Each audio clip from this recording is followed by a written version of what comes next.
So one of the challenges going from education into employment was definitely the size of the company I was going into. But with Harrods, we have anywhere between 5 and 10,000 people at once, and being able to meet loads of brand new people, all from different areas, backgrounds, etc., was one of the challenges. However, it's super enjoyable because you get pushed outside of your comfort zone, and it's definitely amazing to meet those different people. Yeah, I think the biggest thing was the responsibility change. I think from in school, you kind of feel a bit laid back, GCSEs and whatnot, but then you kind of go into work and you're talking about actually earning a living and having to pay for things, and responsibilities change and things like that. I think that was the main thing for me. It was kind of that shock of, all right, I need to take this seriously now and actually behave myself a little bit. Yeah. I think probably the most enjoyable thing was earning my own money, like being able to do the things that I wanted to do. I think being in school and stuff like that, you're really reliant on your parents and your family.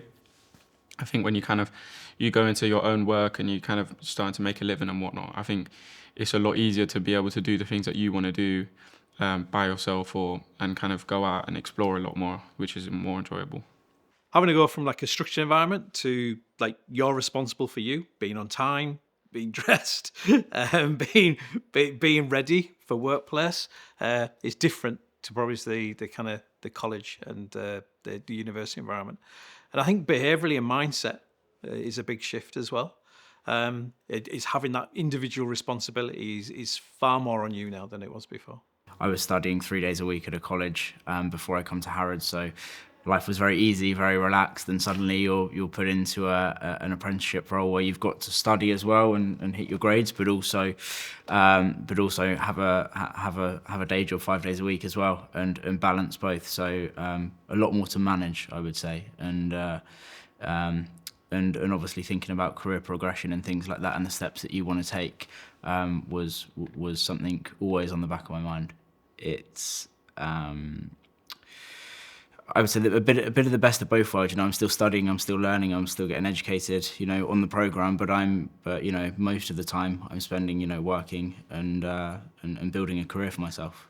I mean, I like the graft. Yeah, so being an engineering apprentice, it is constant, day in, day out. Things change constantly. Even though you might be working with the same equipment, some things are always different. So you go in, you never know what to expect. And the days just roll, and you learn things every time. So I could work on the same bit of equipment and then find something new wrong with it, or find a new way to sort something out and be taught by the engineers that are much more experienced. And that's how we get our sort of learning. That's what I enjoy really, is the bouncing off ideas off of other people and making the time there. I would say probably the biggest challenge that those coming from university or school have is the fact that career progression isn't linear. So actually at school or university, the rules of engagement are quite clear. And if you complete one thing, you're going on to the next stage, whereas careers are a lot more chaotic. They can be like crazy paving, and that can be really difficult to navigate as you enter the workplace.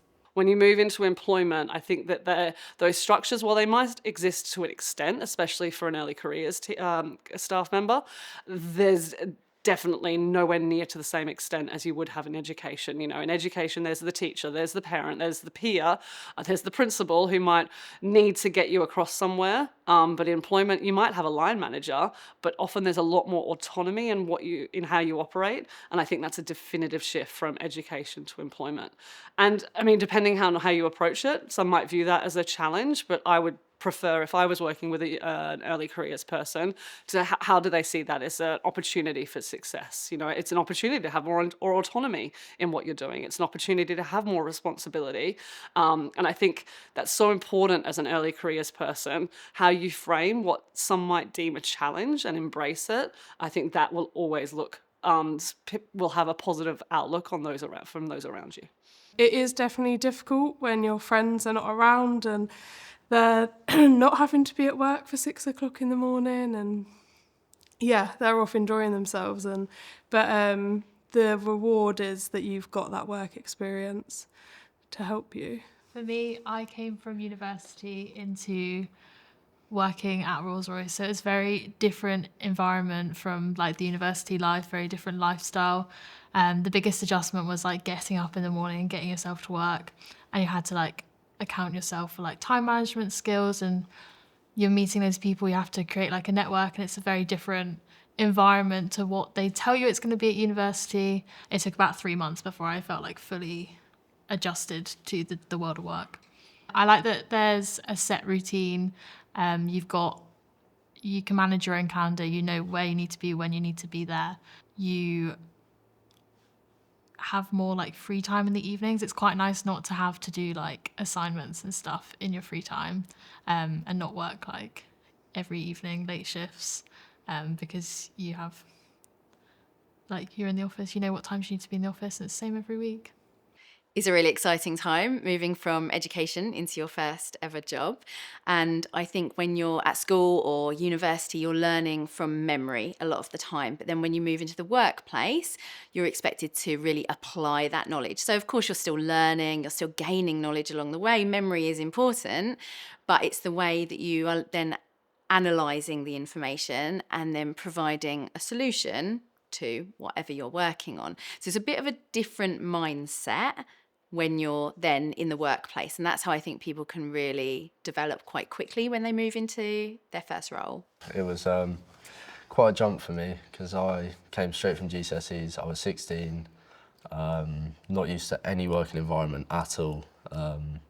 So the jump was big, and there was a lot of pressure, I feel like, to perform. So it was, nerve-wracking, but it's been a good experience to definitely one I've got used to, and I'm glad I made that jump. I think like what makes it easier is having the people around you.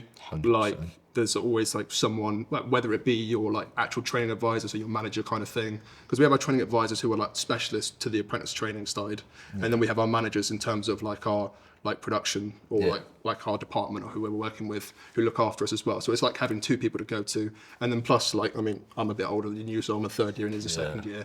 Like he could look up to me and ask me questions when he started. Like you can always go to an older apprentice because they've been through what you've been through, and they're always happy to help you out. Because we're quite a big hirer, there's so many people, everyone's done everything, so there's always someone for you. Yeah, it's nice to be able to just ask anyone around you for a bit of help, and they're more than willing to help you out. I've said that for anyone who works for our company, to be honest. It's just a really 100%. Positive work environment. Honestly, for me, waking up so early, I know it's a bit of a boring one, but it was a big challenge for me because I always kind of struggle with my sleep, even through school. There'd be times I'd be going to sleep at like 3 in the morning without any choice about it. But then waking up at like 5 in the morning is definitely a challenge, because then you're absolutely knackered and then have to perform for 8 hours straight while still getting used to that environment.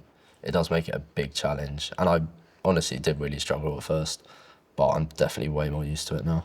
Yeah, I think the first biggest change that I found with going from education into employment was not being in and amongst my friends. I think that was a bit of a challenge because you're stepping out of an environment where you're so used to being around everyone that's kind of on your level, to now being in a business where you have to be around a lot more adults, a lot more senior people in the business, and obviously hit expectations, targets, etc., etc. So that was the first biggest challenge. So me having to adjust to that kind of lifestyle, and also the mannerisms of being in the quote unquote corporate world, was something that was my first major challenge. But I stuck it out with my probation, and obviously now being in the career that I have been for 3 months, well, not 3 years, so is now I've seen the shape of that. For me, I would say like there's a lot more responsibility going from education. Obviously, I was in sixth form last year.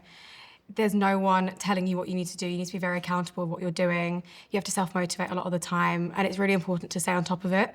So obviously the workload is way more than it was at school, so you need to be able to kind of keep yourself accountable, kind of, I don't know, make sure that what you're doing is correct and ask for help if needed. In school, I feel like you're being handheld and like everyone's helping you out. At work, it's very much like if you need help, you need to ask for it, because you are accountable for your work, and it affects the firm and it affects the clients that you're working with, and it's affecting your team.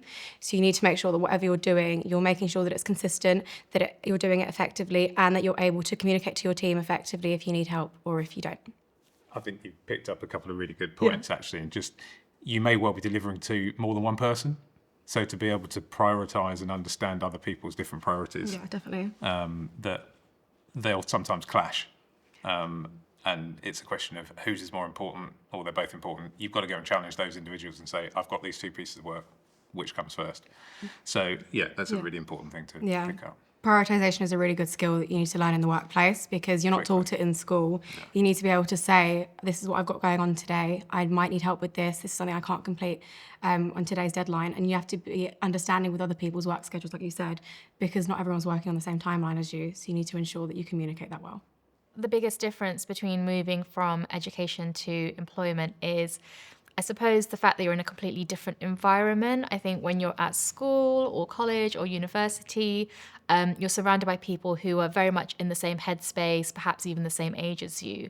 Whereas when you're in a company or an organization working as an employee, you have lots of different people from different walks of life, different ages, backgrounds, skills, all types of roles. So it's just the exposure to all those different people, I think, which you then have to navigate. Another big difference actually as well is just understanding how to be within an office space. Little things like knowing, where to make your coffees and how to use the printer, and also just having to ask questions that maybe you wouldn't have to have done in education because you're so used to being at school. So moving from education to employment, the big differences, if you're a young person, really sit around the responsibility. So you'll be taking more responsibility for what you're doing. You've got to be more organised. So you're not going to have the teacher telling you what to do. And I think that's probably the big aspect. You're going to be in charge of your own piece of work, and you're not going to have somebody talking you through it all the time. You're going to have to deliver. And so there's a bit more expectation and responsibility, I would say, are probably the things to expect. There's also an opportunity to change the world. Depending on what sector you go into, if it's around the environment, you've got an opportunity to impact and make the world a better place. If you're really innovative, you might bring something new to the world. So the opportunities aren't just around making money and all that unlocks for you as an individual. The opportunities are to go on and create something new, to be innovative. It really depends how you frame it as a young person. I'm going into work every day, versus I've got a chance to change the world.